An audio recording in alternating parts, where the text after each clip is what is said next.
Hi, I'm Ian. And I'm Jason. And this is Ghosts and Bears, the only podcast where we bring you the actual ghost stories With the actual history. in the actual place.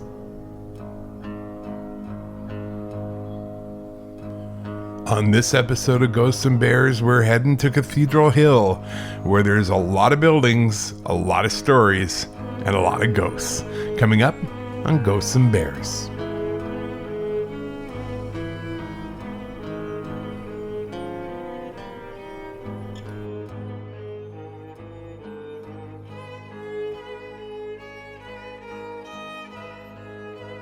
All right, welcome to this episode. Yeah, welcome. I'm Ian. And I'm Jason. And here we are once again. And we have actually kind of an interesting one because it's more of a collection of buildings rather than just one building. Correct, yeah. But before we get to that, we should talk about how's the week been? Oh, not bad. My back is improving, albeit a little slowly. Back is improving. Big shout out to Jeff for doing the IMS treatments. Jeff the physio. Yeah. Yeah, that's awesome. I just said stab my back. And what is that again? The what? IMF? Intramuscular stimulation. All right. It's similar to acupuncture, but he just pokes the muscles that are tense and... Do they leave them in or just poke at them? Yep, no. They leave them in for a few minutes. Yeah. Cool. Sometimes it's not pleasant. Sometimes it's like, oh, okay, not bad, but... I have a friend who had that, but she is so muscular. You know her, Leslie. Yes. She is so ripped that they were putting the needles in and her muscles were literally bending the needles. Wow. Yeah. They're popping out again. Oh, wow. I know. Not a problem I would have. No. Also, the quail update. The quail are now flying at my face. Yeah. Very interesting. Whenever I take the lid off, I took the lid off to clean their little cage, and they're in quite a tall, what would you say that's like 3 feet high? Yeah. Yeah. So I put the lid up on one end, and I took the water dish, and I carried it into the bathroom, and when I came back, one of the little quail was sitting on top of the lid, on top of the cage, looking at me like, so, what are you going to do now? And then I opened it yesterday, I guess it was, and two of them flew out, and I had to chase them around the office trying to get them back in there. So, yeah. Did not work well. Yeah, they fly now. Yeah, which is not normal. Far. No. It's more like peacock or popcorn quail. Yeah. Yeah, quail McNuggets. What else is going on? What else did we do? Oh, I don't know. We went up north this weekend to visit your mom and our cats. Yeah, I miss the boys. Me too. Ian was nice enough to drive. I just suffered in the passenger seat with my massage chair. Hey, if you have like mobile massage, that's pretty amazing. Yeah, heat and massage. Yeah. Yeah. It works. I had a massage chair installed in the car. It helps. It's a pad you plug into the... Yeah, but it works lighter. well. It does work well, so I'm glad you had that. No, your back's getting there, so that's good. At least it's going that way and not the other way. Yeah, and yeah, I'm doing all right. Good. It's a little stressful. I get my physical again tomorrow, so hopefully I can start returning back to work. Yay! Instead of being a lump. Well, you're not a lump. I'm very fussy about that. You're still hilarious, so that's... yeah, maybe. So today we're talking about a collection of buildings called what would be known as the Cathedral Precinct. Oh, yeah? before you continue on. Please. Big shout out to Dick from UVic. Oh, man. Okay, so you know our last episode, we did the Point Ellis house. Yes. And I think I put in there Ellis Point. Yeah. And a gentleman named Dick from UVic made a point of emailing me and telling me that I was wrong. And I responded with, thank you so much for telling me. And then he responded back with, well, never mind that. What are you going to do about it? And so I responded again with, thank you for the update and checking on me. Point Ellis. Point Ellis. Point Ellis Point. house. So yeah, very succinct. We've changed it on the major things, and anywhere else, well, it's just gonna have to be what it is. But thank you very much to Dick from UVic. Yeah, for being so pleasant and detail oriented. Yes. Yeah. I admire that. I like details. I work in accounting myself, so I like the details. Details are very important in accounting, that's for sure. But I've been so busy lately, I haven't had time to really research much. So thank you, Dick, from you, Vic. For helping us out. All right. So yeah, we are talking about the Cathedral Precinct, which is on top of what is known in Victoria here as Cathedral Hill.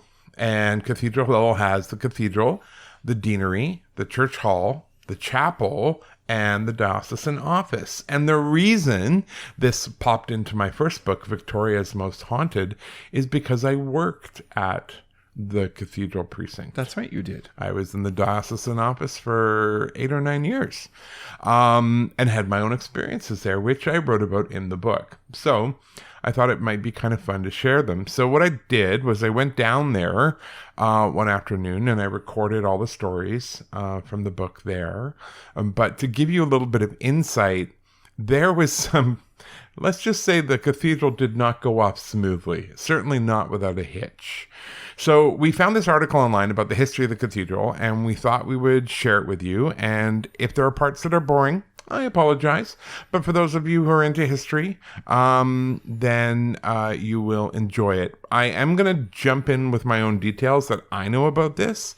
And I'm sure Jason will have comments because, well, he's Jason. So that'd be good. Yeah, I haven't performed at this one, so I don't know much about it other than I've entered it a couple of times for photographs. But yeah, well, no, and you wouldn't have heard this because it's not even on our Ghost Walk. So no, this is a rather exclusive story from the book. So take yourselves back to the mid 1800s. We find ourselves in 1856. And at the time, the Diocese of British Columbia was the entire geographic area that makes up the province of British Columbia and the Yukon Territory. And they decided they were going to have one bishop who'd be in charge of all of it. And that was pretty overwhelming.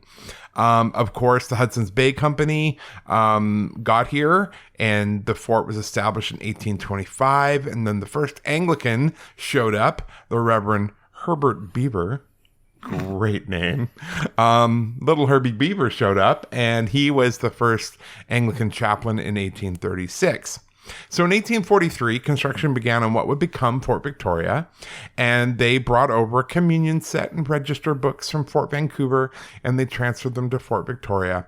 And they had a chaplain here, and he was here to minister to all the spiritual needs of the lovely rough and ready fort people, and he headed on over, and his name was Robert Staines, and he got here in 1849, and basically by 1853, Reverend Staines was in a state of constant feud with the governor of the colony. They just fought all the time. Him and James Douglas throw down all the time. And eventually he got fired. He was kicked out as the teacher and chaplain at Fort Victoria. Oops. Well, Victoria was not a very nice town way back in the earlies. No, it was It was a fort with fur. That's yeah. So then they brought over this other guy named Edward Cridge. Now you've heard of Cridge, right? The Cridge Center and all those things. So, yeah. He arrived in 1855, and they had started a church building, but it got finished with Edward Cridge, and it was called the Colonial Church or the Victoria District Church, but gradually the name Christ Church came into common use, and that is what the cathedral is called now, Christ Church Cathedral. Was it consecrated? It was. Oh, good. In fact, they had their very first confirmations there in 1857. Bishop Scott traveled up from Oregon for the occasion. Ooh, wow. Big doings. At this time, Victoria was a tiny community of 200 people and just a handful of buildings. So there wasn't a whole lot going on. But then if you've been on the Ghost Walk or you've been around this podcast before, you'll know 1858, what happened? They discovered... Oh, yes. Gold up. Yes. Yeah, it's gold. The gold rush, of course. I always ask the groups that. I always say, and what do you think they discovered in the Fraser Valley that would bring all those people here? And I swear to you, one guy goes, cocaine? No. I'm like, no, wrong Columbia. No, that's correct. Yeah. They found That's actually pretty clever. They found gold. Lots and lots of gold. Yeah, so 1858, Victoria was transformed with an enormous influx of people on their way to search for gold in the newly discovered gold fields of the Fraser River. So you could be bad and evil and get your gold and do all your dirty deeds, and then you can go to the church to be Blessed, forgiven, have and communion. And then, you had the hanging judge on the other end who's ready to hang you. That's right, How exactly. What a place to go and live and die. Victoria. So the first ship that showed up to do this gold rush was called the Commodore, and that ship alone had more than twice the population of the town on board. So what, they would have 600 people? 400 people, yeah. Wow. 400, because there were 200 in the 600. fort, and now there's 400 people on this ship. Over the next few years, the town and the Anglican Church along with it grew exponentially, and Cridge became very active in the growing community, serving on the Legislative Council as well as volunteer inspector of schools. So things went nuts. Christchurch continued to grow. They added on to the building. That was great. In 1858, another two reverends showed up, and that was great. And then in 1859, things got really interesting. Baroness Angela Burdett Coutts. I love her name. She offered to endow a diocese for British Columbia, which meant she would give all the money to get it started. She did this not only in BC, she did it in South Africa, and she did it somewhere else as well. At this time, the whole area was still under the oversight of the Bishop of London. So even though we are in the wilds of British Columbia, the Bishop of London was still officially in charge. On January 12th, 1859, letters of patent were issued to create the Diocese of British Columbia with the Reverend George Hills as the first bishop. How did he get that sweet gig? I can tell you. Angela Burdett Coutts was hot for him. Oh, really? Yeah. Oh, wow. She thought he was cute, and she thought if she does this and makes him the bishop, then he'll marry her. Yeah, it didn't work. Not how it works. Did not work.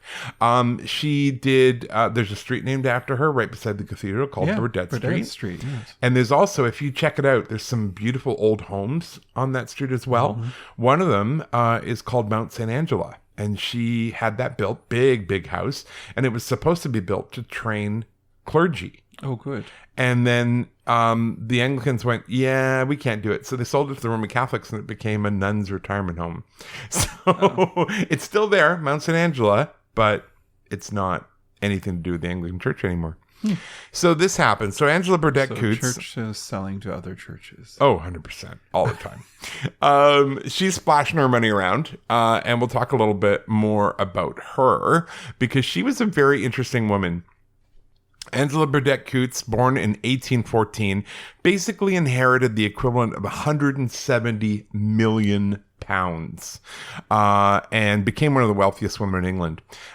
She was a different type of person. She was definitely a woman who did her own thing. She was devoted to her governess and later companion, Hannah Brown. I know, read between the lines. When Brown died, she said she was utterly crushed by the loss of my poor darling, the companion and sunshine of my life for 52 years. Does that sound like a buddy? I don't know. She didn't get married for quite a while. She was friends with Charles Dickens and the Duke of Wellington, and she really was a very interesting woman. Eventually, she did get married, however, when she was 67 years old. She proposed and married her 29-year-old secretary, an American, whose name was William Leman Ashmead Bartlett. That's a long name. I know. He became an MP for Westminster in 1881, which isn't that surprising because his wife was financing his campaign. And her new husband changed his surname to Burdett Coutts. Oh, nice. How very modern of young William. Because of her husband's American birth, there was a clause in her step-grandmother's will forbidding her to marry a foreign national. And so it invoked a clause that made her give up 3/5 of her income to her sister. If you Google her, you will see a picture of her. And she didn't look overly happy. I'm not going to lie. As weird and as interesting as she was, she did do a lot of incredibly good things. She endowed a lot of charities and she helped a lot of people. One of my favorite things about her is she was the president of the British Beekeepers Association, which I think is amazing. And my absolute favorite is that she was also president of the British Goat Society. I think that's awesome. She also built a lot of drinking fountains for dogs. That's good. That's good. But she did help people out. She, the only female patron of Queen's Medical College. She built a retail market when the silk trade declined. She set up a sewing school for women. She did a lot of really, really good things. So as much as she was bizarre, she also gave away pretty much most of her wealth. When she died, she had no children. Her money went to her husband and her title ended. That was it. There was no more baroness or baronets of that because she was. I guess he wore that out. Wore out of his welcome with the titles. Well, she was 67. He was 29. I mean, my God, it'd be like marrying your grandmother. Anyway, George Hills was the first bishop, but that's why she was hot for him and it didn't work out. Mm-hmm. Do you want to read some of this? All right. It's our history. Yeah, go for it. As a new bishop of a geographically enormous diocese, Bishop Hills had many things on his mind. One of his first decisions, however, was which church in Victoria would be named as the cathedral. There were two candidates, Christ Church and the Church of St. John the Divine.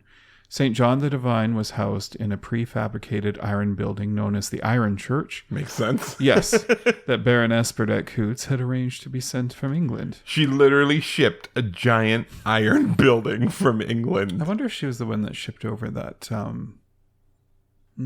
organ as well. Oh, yeah. That sunk? Yeah. Apparently that organ sounds better now that it was sitting at the bottom of the ocean for a while. So this church was larger than Christ Church and had the advantage of being donated by the patroness of the diocese, to whom the bishop and people felt much indebted.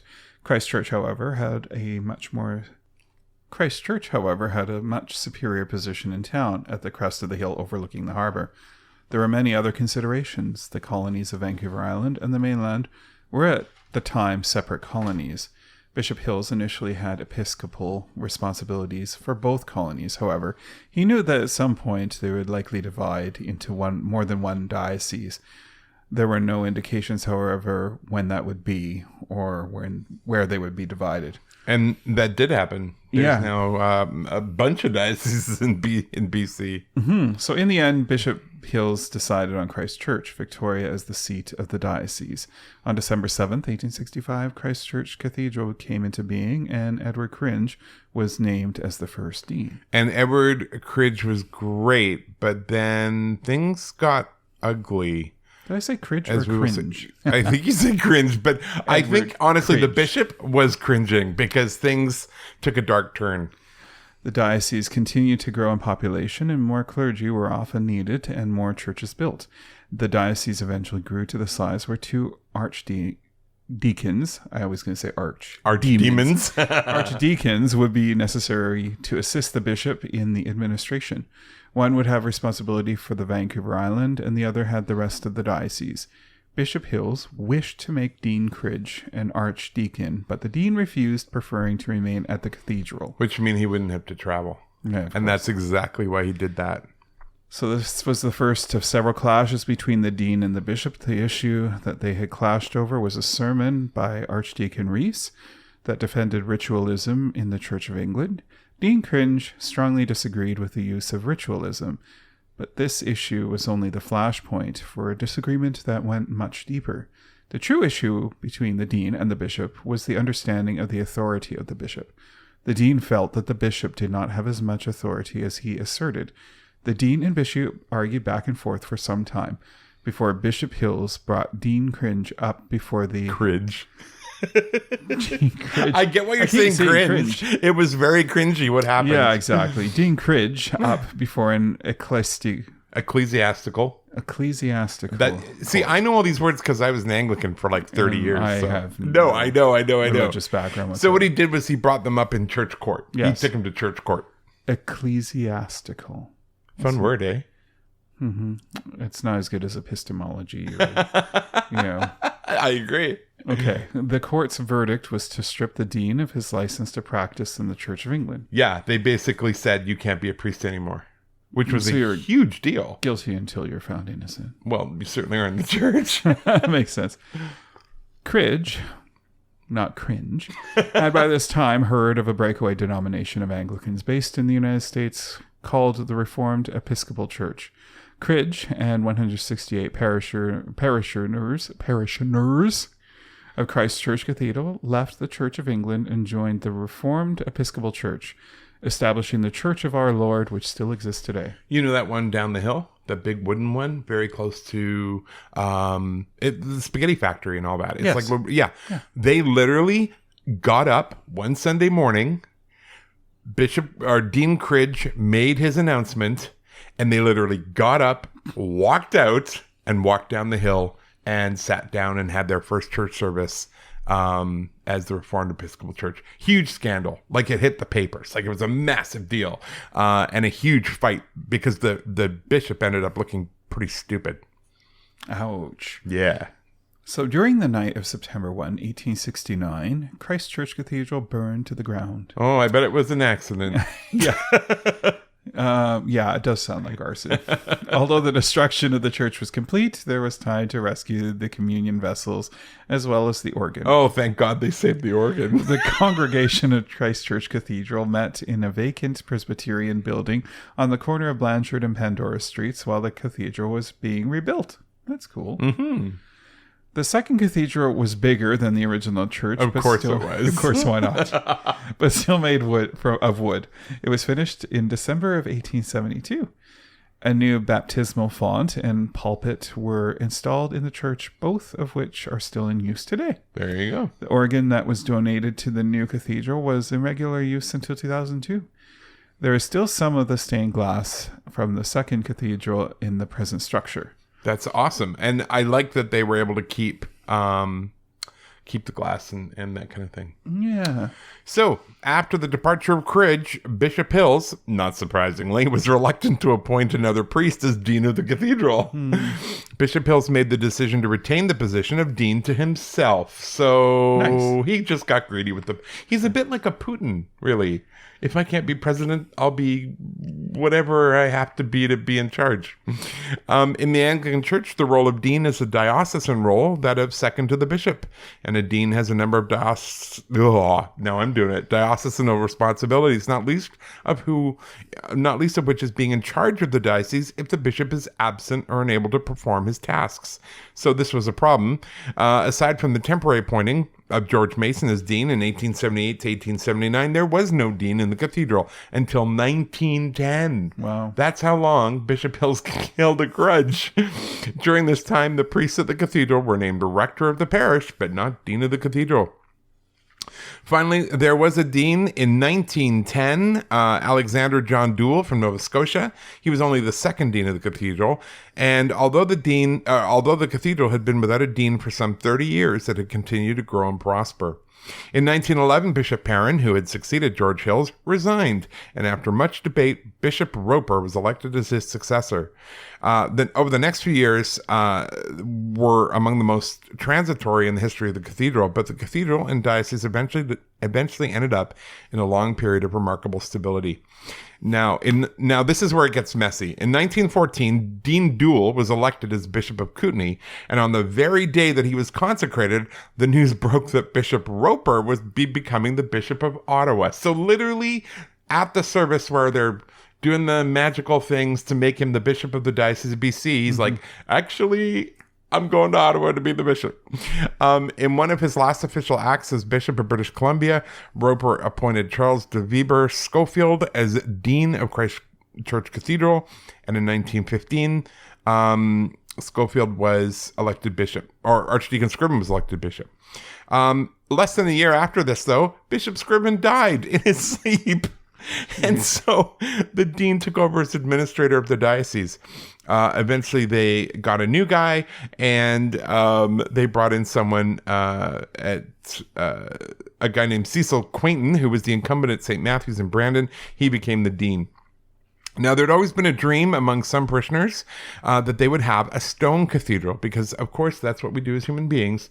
We just want to make it out of stone to make it more permanent. Of course. So they had a competition in 1892, and the winning design was a design of the Gothic style by a man named John Keith. Gothic style of the 13th century, because heaven forbid we do something modern and anything like that. In 1913, however, so 1892... right? They had the plans, but it didn't. Nothing happened until 1913, and they said, "Well, the old building's too small. We should probably have a new one." But then the First World War happened, and that ended that. So in 1921, they started raising funds and trying to get the new cathedral, and not just a cathedral, but the church hall and the deanery building, which is where the dean lives. And after some discussion, it was decided a new hall should be built first. The entire building would be a memorial to those who had fallen in the First World War. And within the hall, there would be a memorial to Bishop Hills. They began building it in 1923, and Sunday school classes were able to be held there by 1924. They kept on fundraising. It wasn't just a parish effort. They brought in the whole diocese. At the time, there were 44 parishes on the island. They all took part in raising money to build the cathedral. Finally, they decided on a site. Groundbreaking happened in 1926. Now, keep in mind, 1892 is when they started all this. So in 1926, they 44 years later. Yeah, and it rests on 12 ancient stones from Canterbury Cathedral that date back to the 9th century. So there you go. Maybe 34 years later. Yeah. The original design from 1892 was modified by the architect, and a Gothic design with 2 large square-top towers on the west end and a larger tower over the crossing was accepted. The next 3 years were busy ones as they ran around raising money and the construction and running the parish. But by September 1929, they'd built a lot of the cathedral already. At this point, the bell towers hadn't been completed, and unfortunately, construction was halted because of the years of the Depression, then the Second World War. And then Bishop Schofield suffered a heart attack. So, I know. And Bishop Harold Sexton was elected, and he was there for like 100,000 years. The funny part is the cathedral, they finally decided they were going to finish the end of it, but they couldn't afford to do it in stone. So what they used was this weird kind of building material. So if you go up to the windows, no, not mud, more like fiberglass, actually. So if you go up to the wall or the windows, like in the main building, if you touch the stone around the windows, it's stone. If you go to the windows on the far end of the building, the new part, and you knock on it, it's hollow. Oh. And the really funny part was no one foresaw this, but woodpeckers started going at it because they would go up to it and they'd hit it and it would go. And so woodpeckers started drilling holes in the fiberglass window surrounds. Oh my gosh. It has not aged well. So that was built, I think, in 1997. And it needs major repairs now. Wow. Yeah. So the old part of the cathedral, it's doing pretty good. I was in there one time during an earthquake, and I was sitting there and I watched the main floor ripple as the earthquake came along. Yeah, it was crazy. And then my second thought was, oh, I'm dead. Like, this building's going to fall on my head. Like, I remember you were talking about that. Yeah. All this stone, I'm done. I'm dead. There's no way this is going to end well for me. So that's kind of the history. I know it was long. Very sorry. But we are talking about a bunch of different buildings, which you will hear about in the stories coming up. I do talk about the cathedral. I talk about the cathedral school, the church hall. I talk about the memorial chapel, which I had the privilege of cleaning on occasion. And I also talk about the deanery, and I also talk about the Diocesan Office, which wasn't new, but was built on the site of the old bishop's palace. And when you hear the story, you'll understand why this makes sense. But Bishop Sexton had a wife who had agoraphobia, and she didn't leave the second level of, remember I told you about that? She didn't leave the second level of the residence for many, many years. And when he stopped being bishop, they had to carry her out. Jeez. I know. And then they knocked the house down and they built the Diocesan Office on the exact same spot. So it's pretty interesting. So hope you enjoy the stories. And when we come back, we will see you on the other side.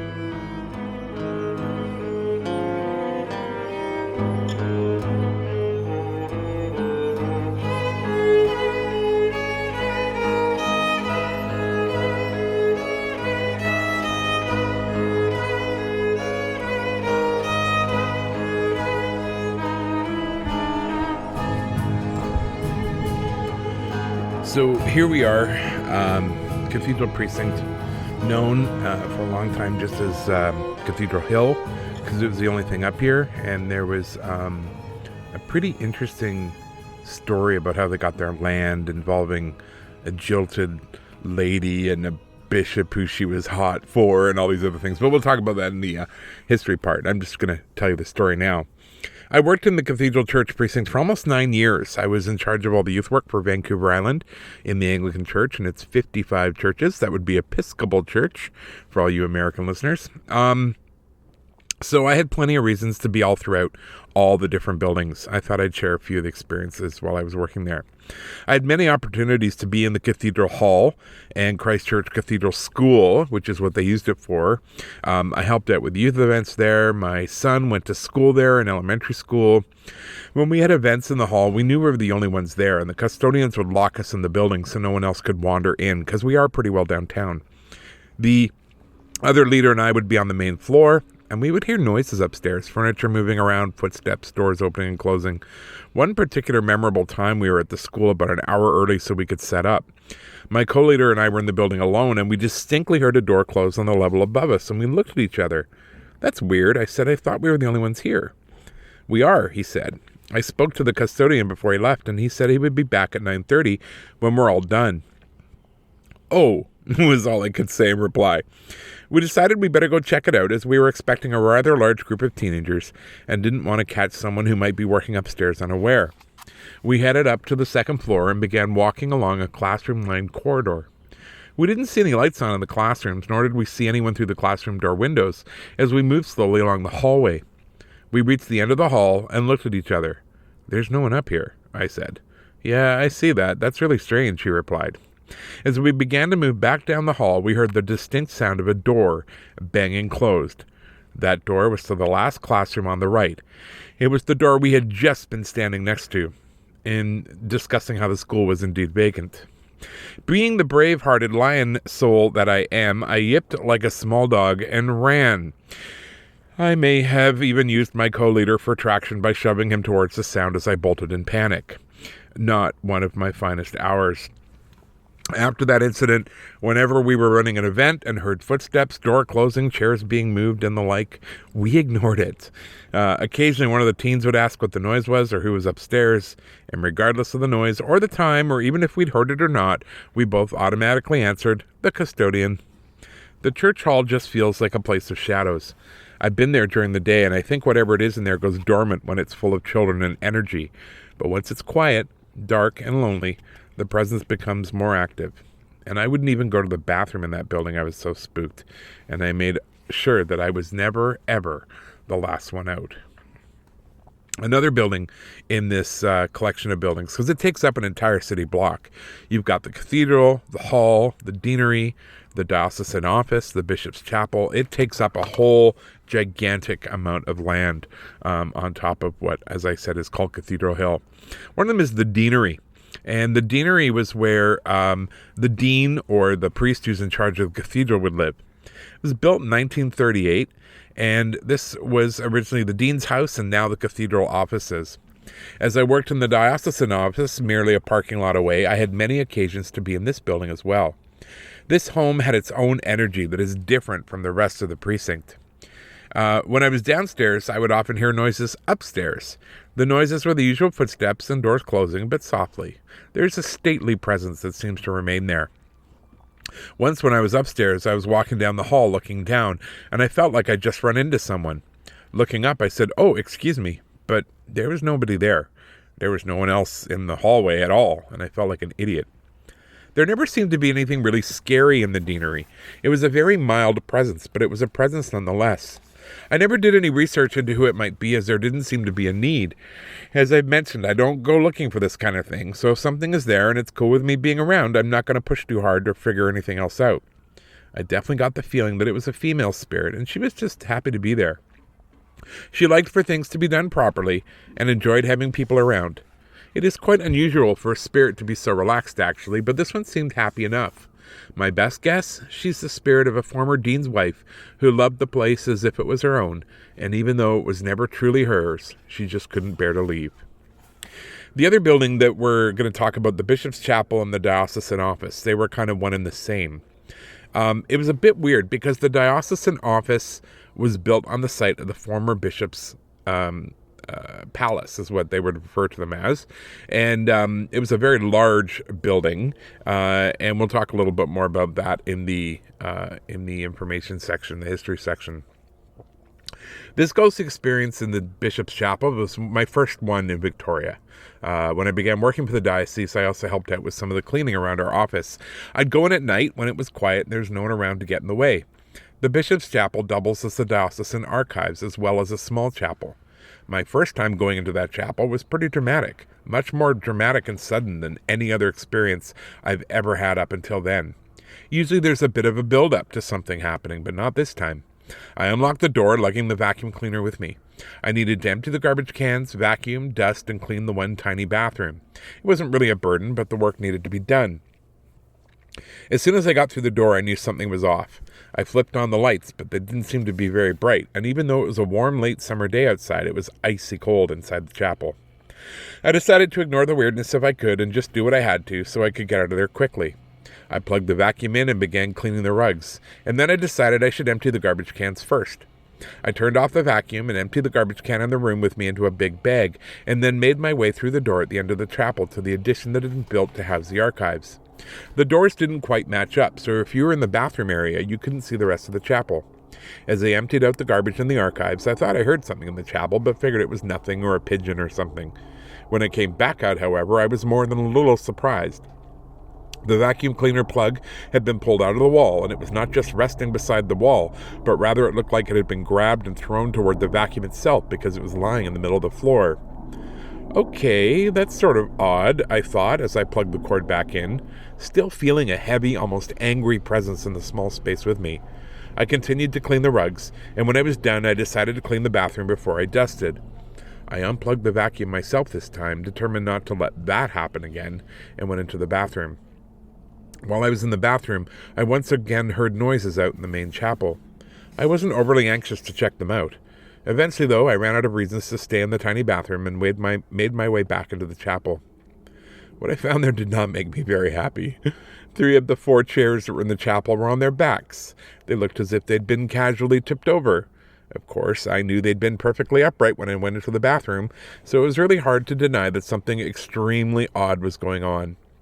This is when I figured I'd better just stop and feel out what was happening. I lowered my guard and tried to get a sense of the presence.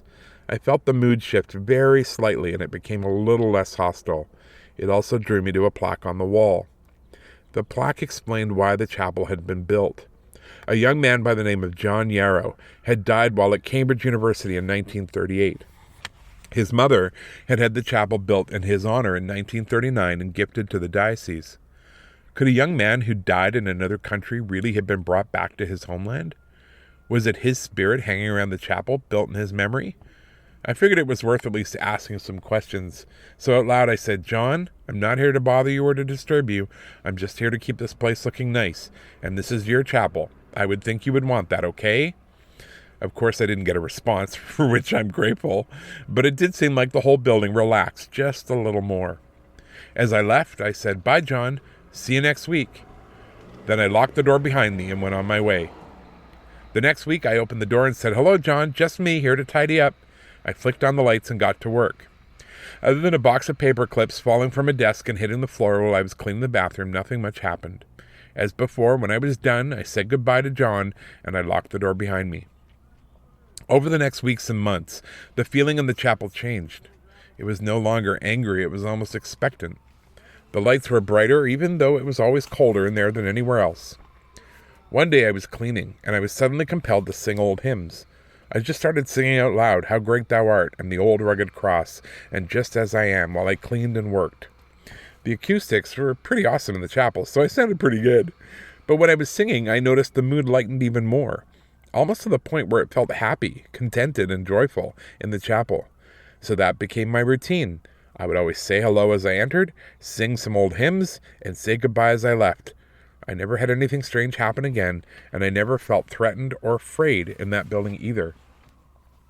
The Diocesan Office was a bit of a different, weird story. My office was in the basement of the Diocesan Office, where all the leadership of the diocese conducts its business. When I was there on my own, some strange things would happen. I seemed to hear footsteps all the time. If I was alone in the office, the perimeter alarm would be on, so I could hear if anyone came into the building. But when I was in my basement office, I would often hear someone walking around on the main floor. If I happened to be on the main floor, I'd hear the footsteps on the second level. And if I was on the second level, I'd hear the same sound as someone walking on the main floor. At first, I didn't mention the footsteps to anyone. But eventually, I summoned my courage and I asked another employee, who was often in the building alone, whether she had ever experienced anything unusual. She looked at me for a half second, and then she said, "The footsteps?" I was amazed and quite frankly relieved to know I wasn't the only one hearing the footsteps. I did some research, and I think I may have figured out to whom those footsteps belonged. The site of the Diocesan Office was originally the space for the bishop's palace, as I mentioned, the home where the bishop would have lived. It had been torn down and a new building erected in its place in 1994. One of the last bishops to live there had a wife who was agoraphobic, and she hadn't left the house in nearly 19 years. Apparently she remained on the second floor and never came downstairs, just allowing the servants to look after her. I suppose you can take the building away from the ghost, but you can't take the ghost away from the building. I never felt fearful there except for one time. The Diocesan Office had been built on the original stone foundation for the bishop's palace. Half of the basement had been turned into a cement-encased platforms covering up the natural rock, and that space was used for storage.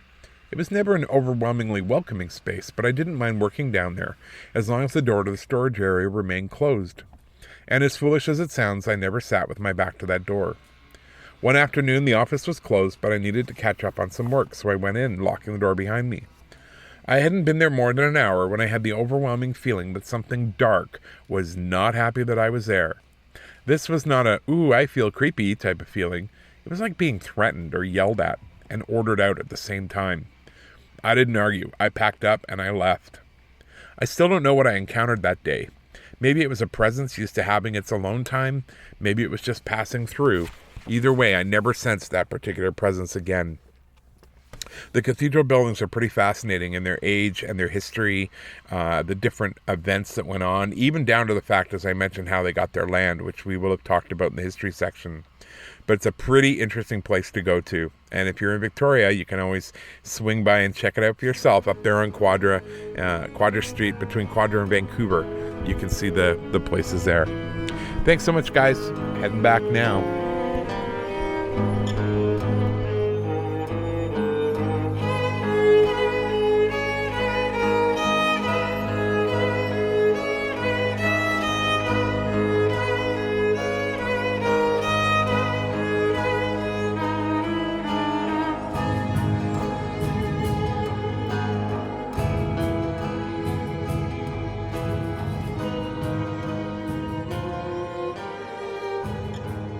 And welcome back. I hope you enjoyed the stories. Yeah. I did not come off as a hero in those. No. That's all right.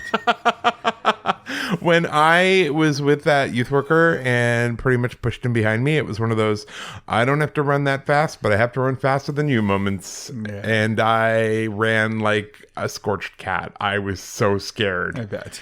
And after that, we just had this sort of uneasy truce. A lot of times the kids would want to play this game called Sardines. Do you know that one? Mm-mm. Basically, it's hide and go seek, but when you find the person, you squish in wherever they are. Oh. So there's one designated main person, and you have to go and find them. but when you find them, you squish them where they are and you don't say anything. That's funny. Yeah. So you'd have like 9 kids all shoved in a cupboard or something. And I was always scared that something was going to like freak them out in a bad way. But kids are kids. We just lied to them because it was church. That's what you do. Yeah, of course. Oh my goodness. Good times. I do not miss working there. I'm not going to lie. I'm sure had good moments. Oh no, I had a lot of fun. I met a lot of amazing people. I worked with some great human beings for sure. But I did a lot of work on my own. I worked in the basement by myself a great deal. Working out at the camp on Thetis Island was sometimes creepy. I bet. There's some very weird stuff going on there. We should go out there. Oh, we will.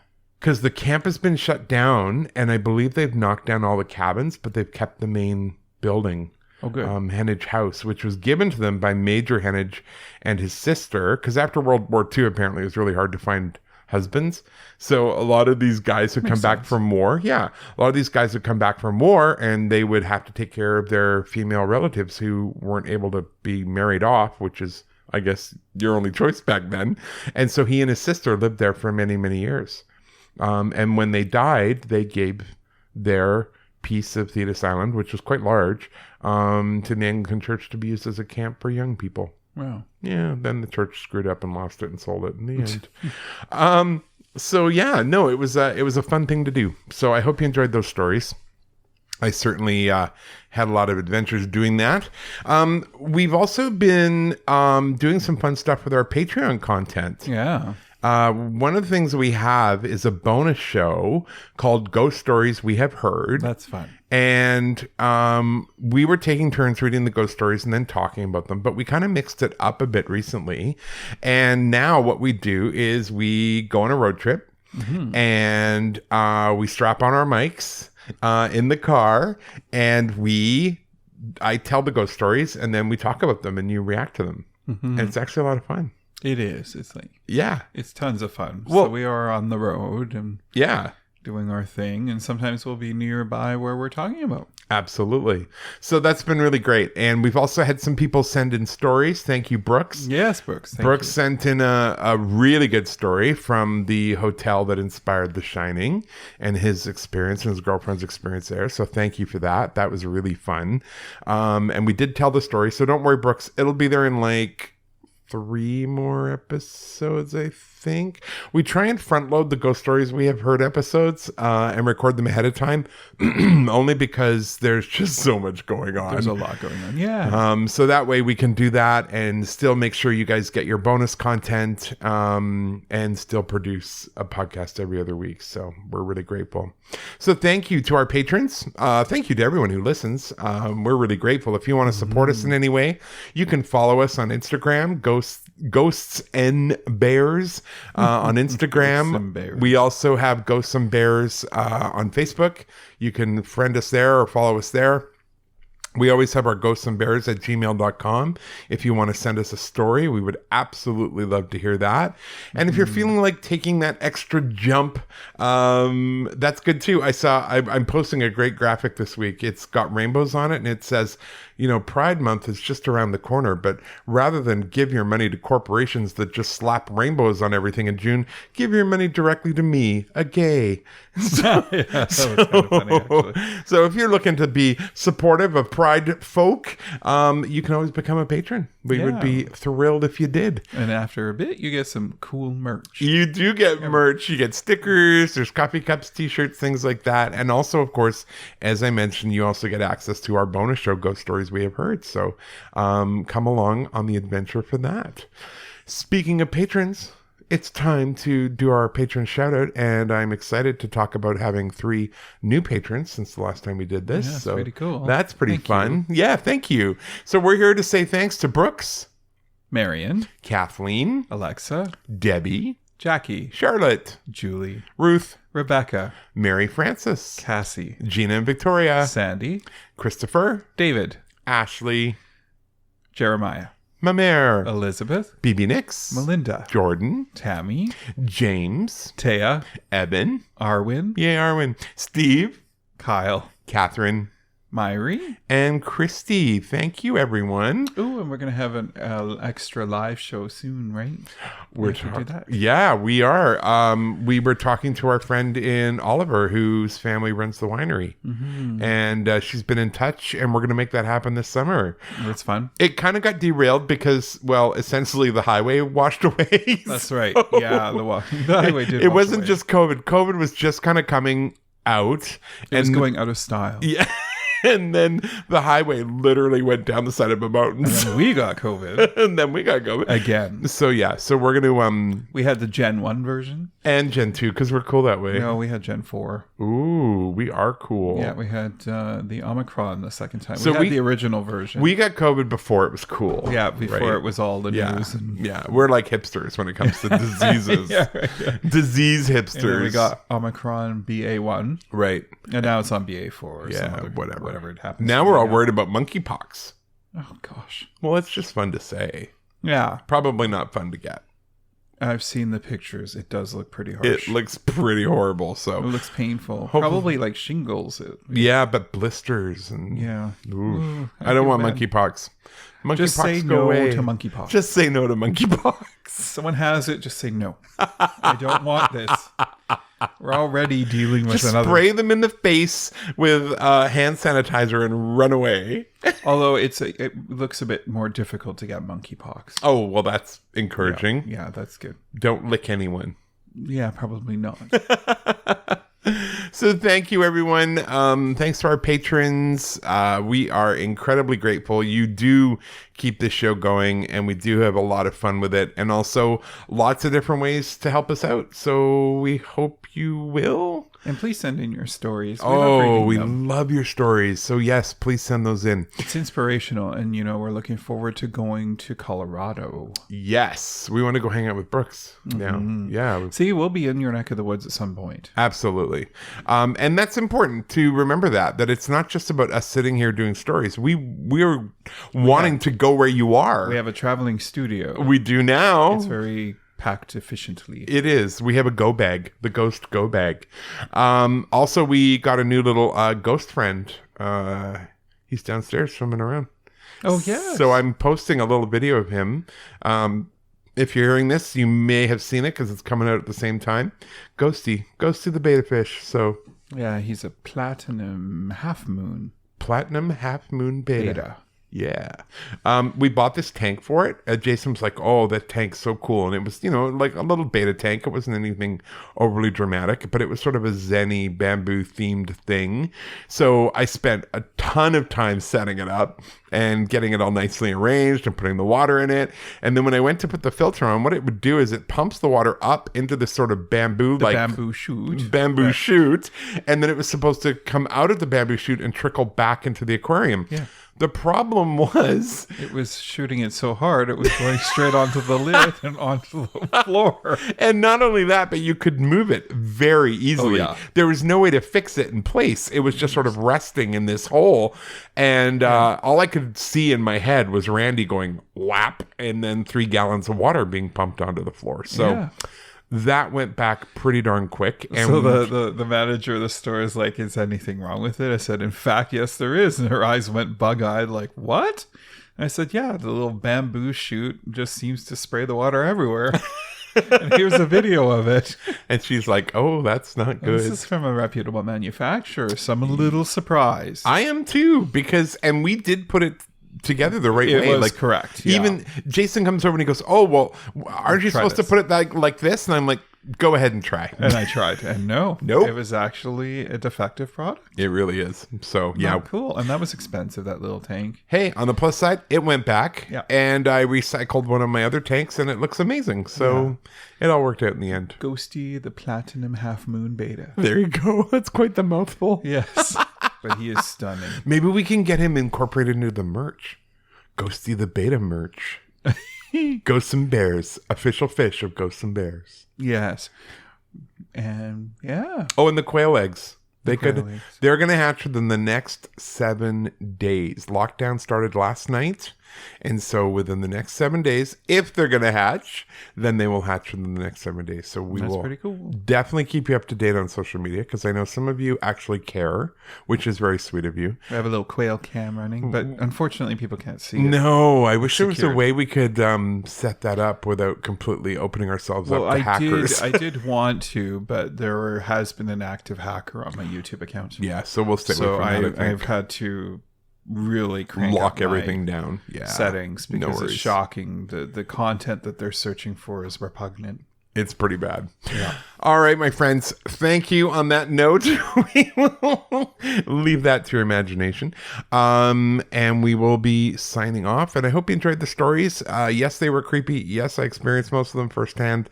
And I'm sure there will be plenty more where that came from. Actually, you know the weirdest thing about YouTube? They couldn't help me. They said, all I can show you, like they can't show you an IP of who's watching this content. It's not that they can't help you, Jason. They don't care.